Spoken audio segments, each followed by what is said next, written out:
Hello, and welcome to the Sailing and Cruising the East Coast of the United States podcast. I'm Bela Musitz. And I'm Mike Wasserman. This is our podcast about sailing the East Coast of the United States. In some episodes, we will focus on passages and destinations. In other episodes, we will talk about boats, equipment, and techniques. And when we come across an interesting person, we'll try to get them as a guest on the show. Now, what makes this podcast a little bit interesting is that only one of us sails. That would be me, Bela. I've been sailing for over 30 years, not across oceans, but on lakes and coastal cruising on the East Coast of the United States. And I, Mike, know very little about sailing, and my sailing experiences are very limited. They might have been a little bit influenced by the very first sailing trip I took, where the owners of the sailboat showed me their unsinkable dinghy, and somehow I managed to sink it. So we'll leave it at that, but obviously I just ask the questions, and Bela will do his best to answer them. Hey, Mike, before we dive into this episode, we need to say thank you to our supporters. You know, we do this podcast because we enjoy making every episode just for you, our listeners. And several listeners have made a monthly financial contribution to support the podcast and help defray the cost of producing these episodes. And now we have a Patreon page. So supporting the podcast is even easier. Just go to patreon.com/sailingtheeast. Thanks again to all of our listeners, and a special thanks to you, our supporters. Definitely. Lots of thanks go out to the supporters. Now, Bela, it's nice to see you. And I think today on our agenda was the third part of our solo sailing series, which is only 3 parts. So I guess this is the finale. And we're going to talk about actually sailing solo and managing the sails, right? Yes. So today we're going to talk about tacking, gybing, reducing sails, deploying sails, and taking sails down. So that's 5 different topics, and with some new terminology. So it's going to be a little bit of an education for you, maybe, Mike. But yeah, there's a lot of stuff to sort of get through here, but it's all pretty simple. Yeah. All right. Sounds like lots to do, but I'm excited. Let's go through them one at a time. So a couple of basics first. So, you know, the fundamental principle of sailing is that the sails have to be at a specific angle with respect to the wind. That's what makes the boat go forward. And the wind direction may be not in the direction you want to go in. So it's not kind of blowing you towards where you want to go. So understanding where you want to try to get to, the direction of the wind, and the strength or the speed of the wind, those are all important things. And so if you have too much wind, you want to make your sails smaller. You want to make the size of the sails smaller, because if you have too much sail up, the boat tends to lean over a lot more, which is uncomfortable. The boat actually goes slower if it starts leaning over too much. You might feel like you're going faster, but you actually go slower. It's not great for the equipment. And if you want to go in the direction that the wind is coming from, then you can't go directly into the wind. You have to tack, which means you're kind of making a zigzag path. You're going 30 degrees to the wind on your left, and then when you run out of space, you turn to the right, and the wind is now coming 30 degrees from the other side. So that's just sort of some stuff that's going on there. Now, a south wind means the wind is coming or blowing from the south. An east wind means the wind is blowing from the east. And I always, when I talk about this, I think about the face of a clock, you know, the old-fashioned clocks, the ones with the hands on them, that, you know, noon or 12 is at the top and it goes 1, 2, 3, 4, 5, 6 is at the bottom, etc. Because it's just a way to sort of conceptualize and talk about the various things that we're going to talk about, which is wing angles, the angles of the sails, and the direction we're going in relative to the wind.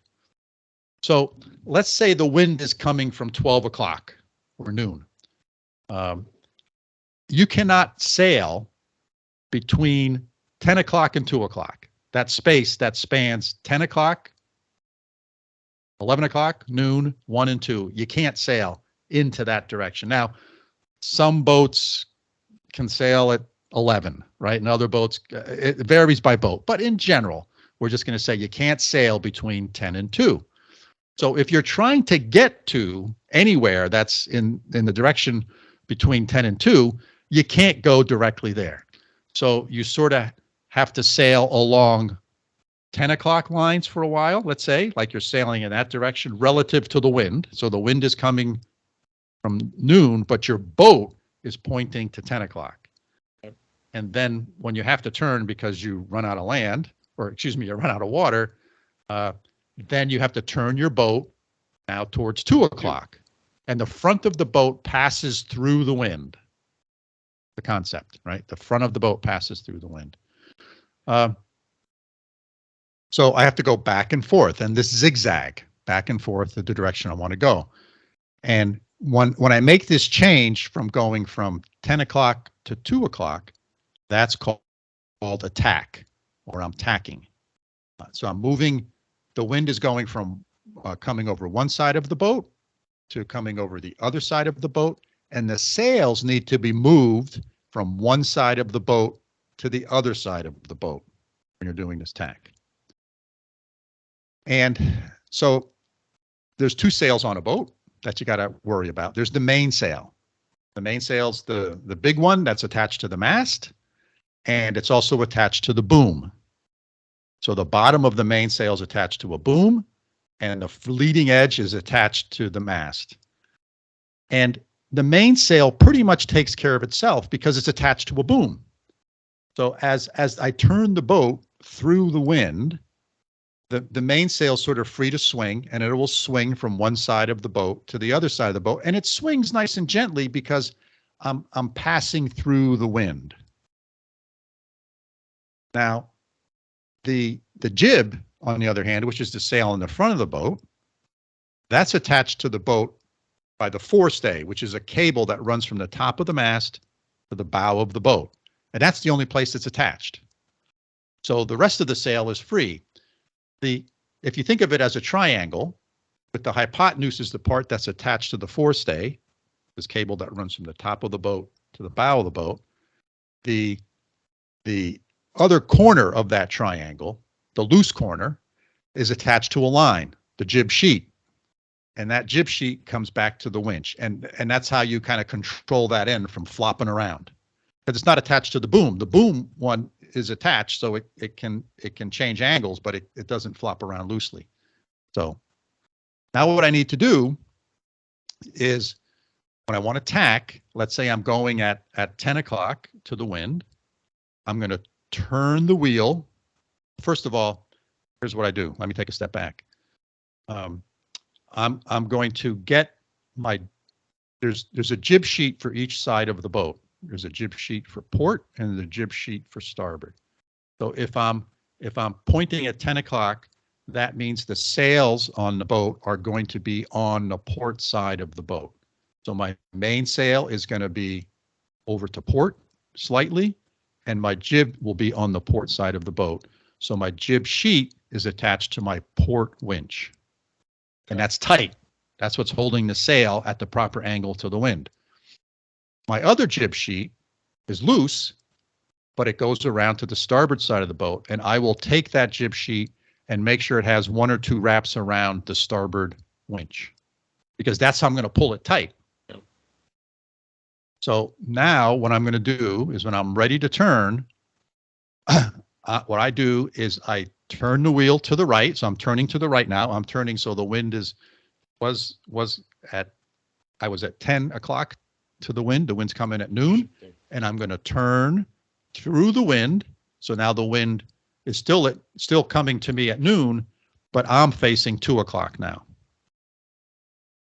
And when I'm going to do that nice and slow, and I'm going to, but not super slow. I got to do it fast enough. And some of this depends on how hard the wind is blowing. I have to do it fast enough so the boat doesn't lose speed, because as I'm turning, the sails are not doing anything anymore.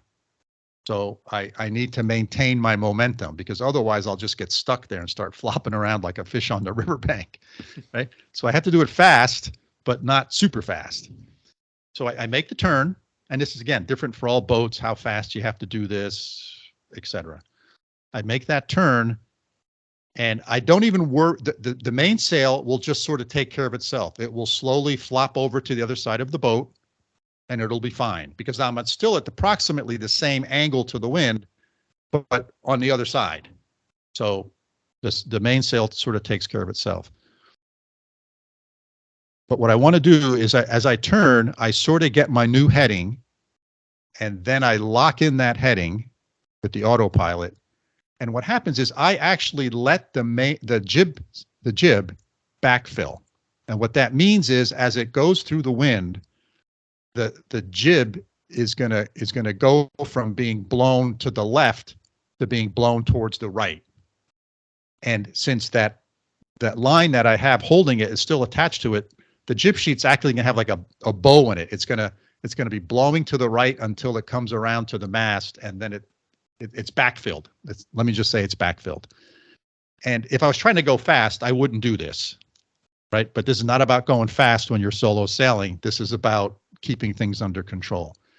And the reason I let it backfill is now once the boat is on the new heading, I can loosen that line on the port side. I can loosen the jib sheet on the port side, and I can slowly, and I can bring in quickly the one on the starboard side.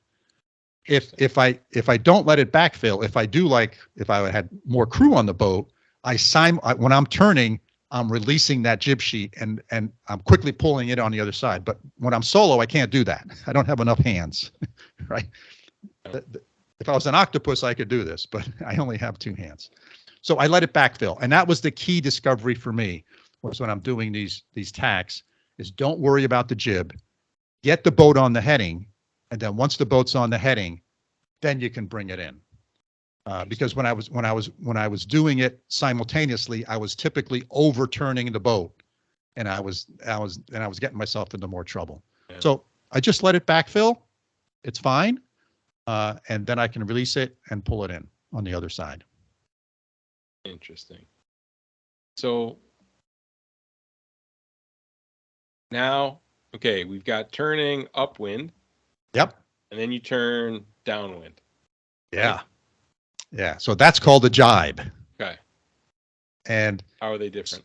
Yeah. So here they're different in one significant way. Remember, when I'm turning upwind, the bow of the boat is passing through the direction the wind is coming from. When the wind is blowing from behind me and I need to make a turn, so that's what a jibe is. The wind is blowing now from behind me. It's not blowing from, it's blowing me towards where I want to go, but maybe not exactly where I want to go. So now the challenge is, if my mainsail is out to one side and the wind is pushing it now, the wind is pushing that mainsail, and that's what's making us go downwind. As I turn the boat, at some point, the wind is going to come to the other side of that mainsail. And when it does, it takes that mainsail and it just violently shoves it over to the other side of the boat. And that's— I've felt this before. Yes, it's called an accidental jibe. Mm-hmm. And it's very dangerous. Yeah, you can get hit in the head, right? Really, people have been killed, right? Yeah. I mean, on my boat, my boom is high enough, I'm not going to get hit in the head, but it will tear things apart on your boat. It's a great way to damage things. So it's an accidental jibe, and it's a bad thing. You really want to prevent that. So when I'm going downwind, and you do this whether you have one person, what we're doing is the same whether it's one person or not. You know, on a tack, the only difference was I let the sail backfill. On a jibe, it's exactly the same. I'm going downwind, and when the first thing I do is I start pulling in the mainsail. So I bring in the main sheet, as it's called. So now the boom is at the center of the boat. It's no longer out to one side of the boat. The boom is now at the center of the boat. Then I can make my turn. I let the jib sort of backfill, and I bring it over to the other side. And once I have my course, I make the turn, I get my course, then I adjust the jib, I bring it over to the other side. And once I have the jib adjusted, then I can go and let the mainsail out so slowly, so now it's on the other side of the boat. and this works really well. And again, there's no difference whether you're doing it solo or you're doing it with multiple people. It's just that when you're doing things solo, you're doing things in series. It's one after another. And you got to think through which one you're going to do first, which one you're going to do second, which one you're going to do third. And for me, it's making the turn, getting the boat on course, then getting your jib sheet, your jib secured, and then your main.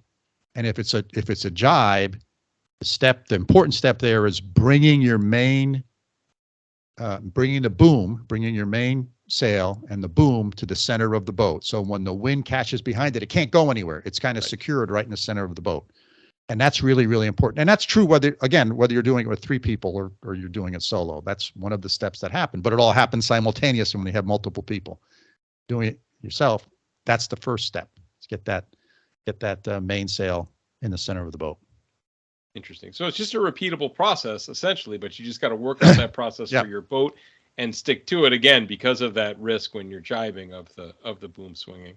That's right. And you got to know where things are on your boat, right? So, where your wheels are, where the lines are, where you have to run to, right? To bring my main sheet for controlling the position of the mainsail is on a winch at the cabin top. So I have to leave the wheel with the wheels at the back of the boat. I have to leave the wheel, go forward to go forward, 5 steps to bring the mainsail into the center of the boat. So there is a little bit of running around. And again, each boat's different. Yeah. All right. So we've got tacking, which is turning upwind. We've got jibing, which is turning downwind, right? Now, what about deploying your sails? Yeah. So good question. So on my boat, I have 2 sails. The jib, which is the forward sail, and this is very common on boats, it rolls up like a window shade. I've seen these. Yep. Right? It just rolls up. It's a great invention. It rolls up. Less common, but still pretty common, is mainsails also roll up. So the mainsail on my boat rolls up into the mast. Okay. So when I leave the dock, the sails are rolled up. I go out where there's open water, and now one of the things I'll say in sailing Narragansett Bay is one of the things that took me a while to figure this stuff out. One of the reasons it took me a while to figure this stuff out is I don't have a lot of time. I'm not out, in the middle of the ocean where there's nothing around for miles. It's relatively narrow. So if I'm going in a particular direction, I have maybe deploying sails. I have 10 minutes to deploy my sails, because if I don't get it done in 10 minutes, either the water's gotten too shallow or I'm too close to land or I'm going to hit something. So that's another sort of thing that adds pressure to this, right? Depending upon where you're sailing, sometimes, and depending on the direction of the wind, right? Sometimes when the direction of the wind is a certain way, I got 20 minutes or 30 minutes to do this, but other times I only have 5 or 10. So that adds a little degree of complexity to it sometimes. But when I want to deploy my sails, and whether I'm doing this solo or whether we're doing with crew, I have a preferred side, and that is I want to be on what's called a starboard tack. So the wind is sort of coming at me at like 1 o'clock. And the reason for this is the sail unfolds from the mast much easier when it's coming out that way, just because of how it's rolled up inside the mast, than if I was at like 11 o'clock. Okay, that makes sense. It's just, because you want it to unroll in the direction of the wind, so the wind catches it and you're not fighting it, right? That's right. And it's not going over an edge when it comes out of the mast and going in the other direction. Right. Because there's a narrow slot in the mast where it rolls up into. So on one way it comes out nice and easy. If it's on the other side of the boat, boom's on the other side of the boat, then it's wrapping around that edge and there's a lot more friction. Yeah. So you're using physics again here, right? Right. To be your friend on this, right? And depending upon, I have a Selden mast. So depending upon which manufacturer you have, they may roll up differently. But for me, I want to be sort of pointing around between 1 and 2 o'clock. Okay. So then what I do is I put the motor into idle, and I'm going as slow as I can, but still maintain a heading. So I want to keep my direction going at between 1 and 2 o'clock to the wind, but I want to keep going forward, but as slow as possible. Autopilot on at this point, or are you in control? Okay, no, autopilot's on. I love my autopilot. Right, a lot of this stuff would be a lot harder without the autopilot. I would imagine, yeah. So, and I don't really have a strong preference on whether I do the mainsail first or the jib. I'm sure people have preferences on that, but for me, I haven't discovered a reason to do one versus the other. So let's do the jib. So in order to let the jib out, there's basically 2 lines I have to control. There's one line, which is the furling line, the jib furling line, and that as I loosen that line, it allows the jib to unroll. That's what keeps it from unrolling. When that line's tight, it won't unroll anymore. As I let that line loose and give it slack, the drum can turn and it will let the jib unroll. The other one is I need to have the port jib sheet in my hand. And what I do is I take one wrap around my port winch, and because that's on the port side, my jib furling line is on the starboard side. So I'm on the starboard side of the boat. I have my furling line in my right hand. I have my jib sheet in my left hand. The jib sheet has one wrap around the winch so I can keep a little tension on it. And then what I can do is slowly let out the furling line. And as I do that, I keep tension on the jib sheet to keep the jib from flopping around. And that works really well for me. And I do that, like I said, from one side of the boat. I'm on the starboard side of the boat because that's where the furling line is. And that's the one I find that has a challenge. If the wind is blowing really hard, what I do is I have a winch there as well, and I'll take a wrap around the winch because that gives me a little bit of control on the furling line, because as the wind gets behind the sail, I get more and more tension on it. So I take advantage of the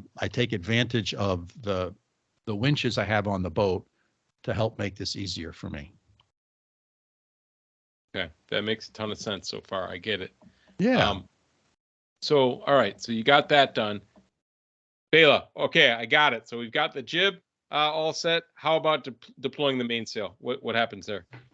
Yeah, so the mainsail, at least for me, is a bit more challenging because it has a few more variables. As I said before, the mainsail rolls up into the mast.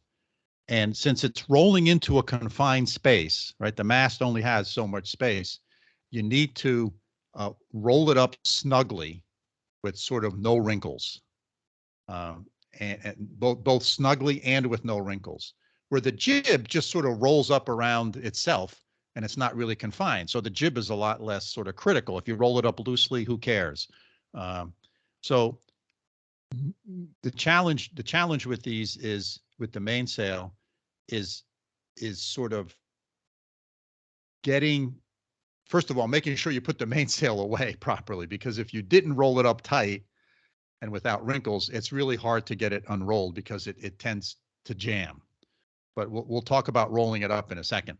So what I try to do, and let me just make a comment. The main problem that people have with these in-mast rolling sails or furling sails is that they don't roll them up properly. And there's a couple things you need to be careful about. One is the angle of the boom. So that's where the bottom of the sail is attached.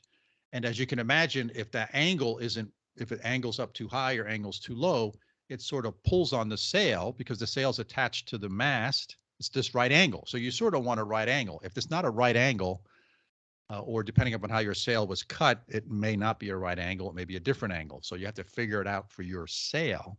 But if you don't have that boom at the proper angle, you're going to have wrinkles when you roll up the sail, when you try to roll it up inside the mast. So getting that angle right is really, really important. It took me a while to sort of experiment. When when there's no wind, I'd take my sail, I'd deploy my sail, and I just look at it and I'd adjust the angle of the boom because it's adjustable. And I would see, okay, this is the proper angle, so I have no wrinkles in the sail. And then I marked that spot, so I know where that spot is. And I'm always make sure that when I'm deploying my sail or I'm rolling my sail up, that the boom angle is in its proper position before I start rolling it.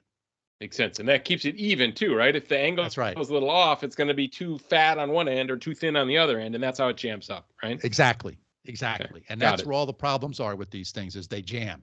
And it all has to do with the boom angle and making sure you keep enough tension on the sail when you're rolling it up. So just like the jib, I need to control it when it's unrolling. So I have one line that's called the out haul, which basically pulls the sail out. Right, that's probably one of the few terms that makes sense in sailing. In sailing, the only one that I could say, oh yeah, I know what that is. Right. Yeah, so that pulls the sail out. There's another line that goes around a winch that's built into the mast that sort of controls how fast this. That's the back pressure on it, right? That controls how fast you can pull it out. So there's sort of thinking about tension or back pressure on one side, preventing it from rolling out, and then the out haul wanting to roll it out. And you're trying to manage those two pressures or those two tensions as you're doing this. So what here again, I try to go to, as I mentioned before, I try to go to like 1 o'clock to the wind, because then the boom is onto the port side, and that's where I want it when I'm deploying my sail and when I'm rolling it up. And so what I figured out here, and it's took me a while, is I take my out haul. My boat has 4 winches on it. There's 2 back by the wheels, and those are for the jibs. And then there's 2 on the cabin top, which are kind of forward of the wheel. So again, I'm going at a slow idle, 1 o'clock to the wind. I'm in gear. I'm on autopilot. I take my out haul and I wrap it around the winch that's right by the out haul, which happens to be on the starboard side. And now I can crank the winch out. This actually is an electric winch, so I can push a button. This is the one electric winch I have on the boat. I can push a button and it'll just pull the sail right out. And while I'm doing that, I'm keeping back pressure on that other line that goes around the winch on the mast to keep back pressure on the sail so that when the wind grabs it, it just doesn't violently unroll. Got it. So I can do this with one hand. I can push the button for the out haul, and I can keep tension to prevent it from unrolling uncontrollably with my other hand. And there's a winch there on that side too. It's not electric, and sometimes I'll take a wrap around that winch just for some added friction. Got it. The wind speed. And this works really great. I just push the button and it'll unroll real nice and easy. And I can keep back pressure on it with that other winch if need be. I can put extra pressure on it by taking a wrap or 2. And this gives me a nice sort of deployed and controlled, a nice controlled deployment of the sails. Because that's what you want. You don't want anything coming out really fast. You don't want sails flapping around really, violently, et cetera, because it damages a lot of stuff. Neat. Lots of moving parts, but you're using the tools on your boat in your favor, essentially, to, right. Again, this controlled deployment. Things are under control, right? Yep. Okay, let's talk about the reverse. Like, what about rolling the mainsail up? Yeah. And again, I can imagine if the wind's blowing, this has to be really hard. That's a lot of weight, right, to get back into a small space. Yeah. So there's actually 2 different times when you're rolling things up. You're rolling things up completely at the end of the day, and you may be rolling things up partially if the wind is blowing harder than you want it and your sails are being overpowered. So that's called reefing the sails, when you just roll them up partially. And so when a boat is designed, when they design the sails, they design them so the boat is in balance, which means the jib, which is the sail in the front, and the mainsail are working equally. And when they're working equally, meaning they're being pushed by the wind at the same amount, the boat sails in a straight line. It's nice and balanced. If the jib has more wind on it, then the boat wants to turn downwind. because because of where the jib is in the forward part of the boat. If the mainsail has too much pressure on it, then the boat wants to turn upwind. So you're trying to balance these two things. And so when the wind is blowing, nice and gently, everything works great. As the wind increases, just sometimes because of the way boats are designed, you're going to start having one sail overpower the other. And now the boat is either going to have a weather helm or a lee helm, which either means it wants to turn upwind or downwind, and the boat's not balanced. So in my boat, 15 knots is where I start wanting to make the sails smaller. When the wind starts blowing at 15 knots or more, I want to reduce my sail area. And I want to reduce the sail area in the same proportions. I want to make the jib sheet, if I'm going to make the jib 20% smaller, I want to make the main 20% smaller to keep the boat balanced. And on my boat, it has marks that tells you what that is. So there's like a first reefing point and a second reefing point. So I don't know exactly what the proportions are, but both sails are marked. So I know if I roll up the jib to that first mark, and then I roll up the mainsail to the first mark on the mainsail, the sails are going to be balanced. And that's, if you don't have those marks, you should get them. You can figure them out pretty easy. It's a little bit of trigonometry. You're just trying to keep the areas about the same proportionally. So for me, I reef to the first mark at 15 knots. When it gets to 20 knots, then I reef to the second mark.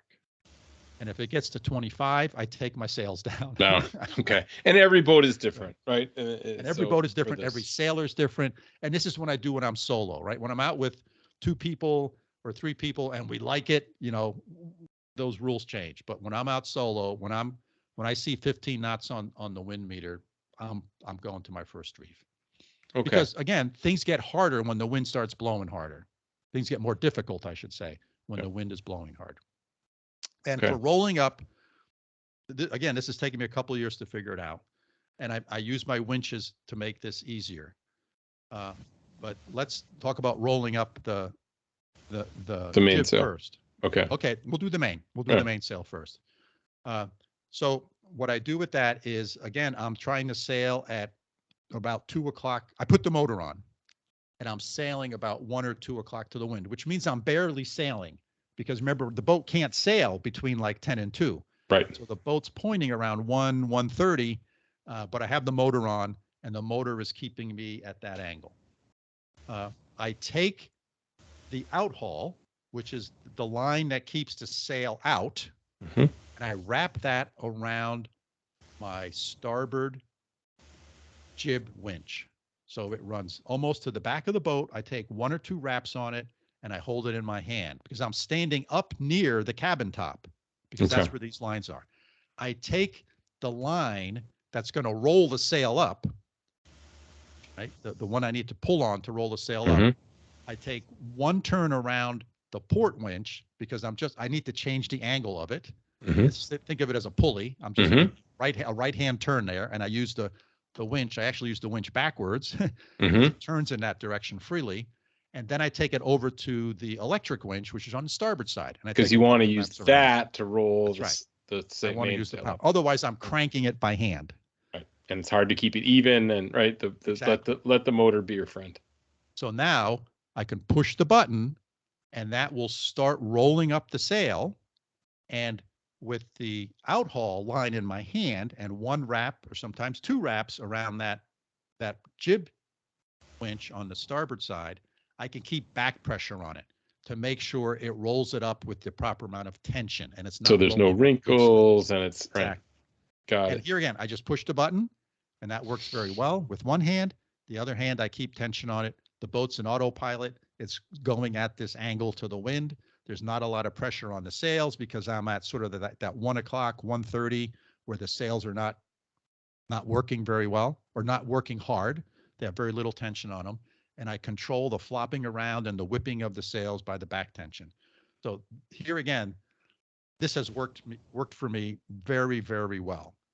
It's taken me a while to figure it out because each time I do something, I say, well, that's not working well. What can I do to control that? And for me, the key was the outhaul around that starboard winch and I can then control back pressure on it. And if I don't put it around the winch, my sails are so big, I just can't hold it with my hand. I got to take advantage of the winch. And then the other key thing was taking that other line that's going to roll up the sail, taking that wrap backwards around my port winch, so to use it as a pulley basically to change angles, and then come around my electric winch and take advantage of that electric power to roll it in.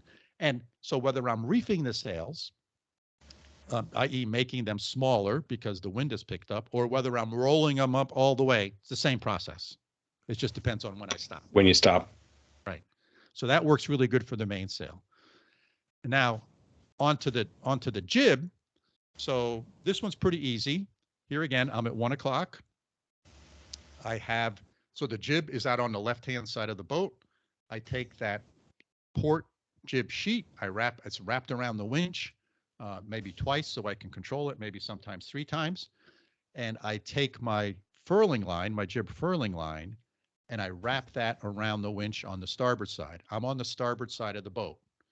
So now with the winch handle, I can crank the reefing line on my jib with on the starboard winch. I can crank that with my hand while I keep back pressure on the jib so it's not flopping around uncontrollably.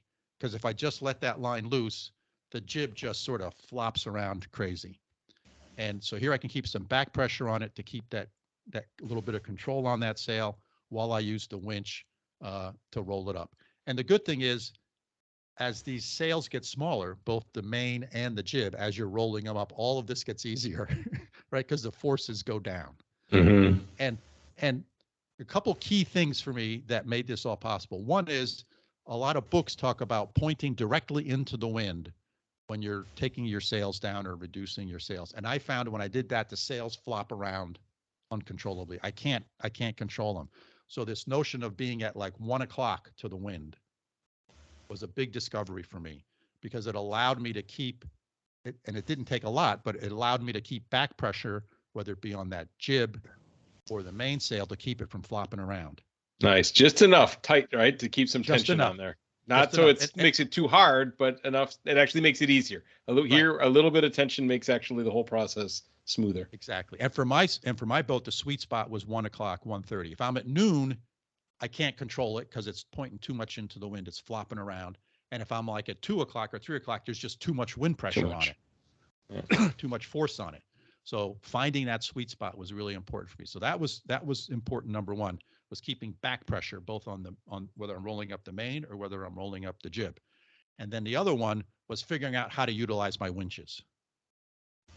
And the notion of utilizing the power winch to roll things up when I can for the mainsail, because the mainsail's hard and heavy. And I'll tell you, the first couple times I rolled that up manually, I was sweating, right?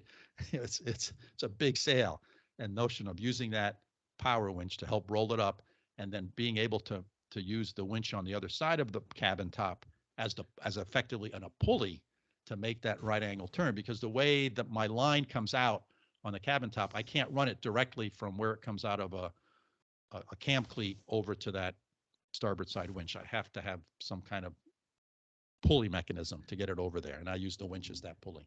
Right. And you don't want to injure a shoulder or pull a muscle or anything like that, which can happen. And this is knowing when to invest. And it sounds like a power winch, right? For after your sail gets of a certain size or you're of a certain age, right? Is an important investment that each person has to make on that decision on their own. But having the right equipment matters, right? Yeah, and my boat came with that one power winch. As an option, I could have had all the winches be power when you bought the boat or ordered the boat, but they're not. But anyway, that has. But the one that you've got this one, and you make it work for you, right, in your favor. That's right. That's right. So it has worked out well. And again, those were the keys, right? It was that 1 o'clock to the wind, keeping the back pressure, also figuring out the boom angle for my mainsail, right? And I did that when there was, early in the morning when there's no wind. I'd rolled it all out, and I would visually look at it and play with the boom angle to figure out where the right spot is, and I'd mark it, and I'd make sure when I'm rolling it up, it's at that spot. That was really key. That keeps it nice and even and jam free, right? That's right. That's right. So yeah, so it worked out well. It's taken me a couple of years to figure all this out, but I'm glad I can share it with other folks. And again, I'm sure your experience will be slightly different. This works for my Hunter 45 deck salon, uh, but I'm sure it'll work on other boats too. Or at least the principles will work. Yeah, and it's the idea of developing that process and then sticking to that process consistently. Again, That's right. So And whether I'm solo or whether I have 2 or 3 people in a boat, I use the same processes. I may not be doing everything myself, right? I may have one person at the helm. I may have one person on the furling line, a different person on the back pressure line. I don't have to do everything myself, but I use the same technique, whether I'm solo or whether I'm with other people. and that's kind of a cool takeaway, as this is the part 3 of our at least planned 3-part series, is that's kind of a nice way to wrap this up, is you have a process that works either solo or with helpers, and then the only difference is, and you talked about this in the first time part of this series, was communicating effectively with those your deckhands. So I think that's a really nice takeaway. So maybe this is a good time to wrap it up. Bela, can't thank you enough for thinking through this and communicating it so effectively.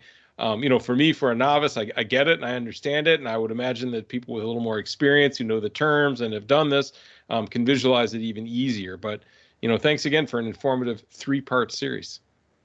Yeah, it was a lot of fun. It was a lot of fun, Mike.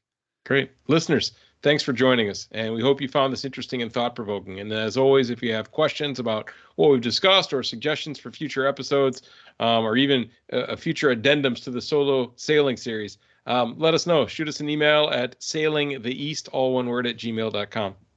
And if you enjoy the podcast, hit that follow button on your favorite podcasting application. The more subscribers we have, the more will show up when other people search for us or search for Sailing Podcast. Hey, and if you know someone that would be a good guest for the show, drop us a line and we'll contact them and see if they'd be interested in being a guest and being interviewed. Hope to see you out there. We're recording this here in the middle of September. Sailing season is starting to wind down. I'm heading out to the boat on Sunday. Actually, I'm going to be there by myself for 4 or 5 days. I'll be doing some solo sailing and starting to think about putting the boat away for the winter, which will be here too soon. So signing off from upstate New York. See you all soon. Great. Bela from here in Münster, which is not the Segelboot capital of Germany, which is sailboat in Germany and German. But be careful out there and have a great trip, and hope the weather is good for one of your last trips of the season out to see the boat. See you next time. All right. See you, Mike.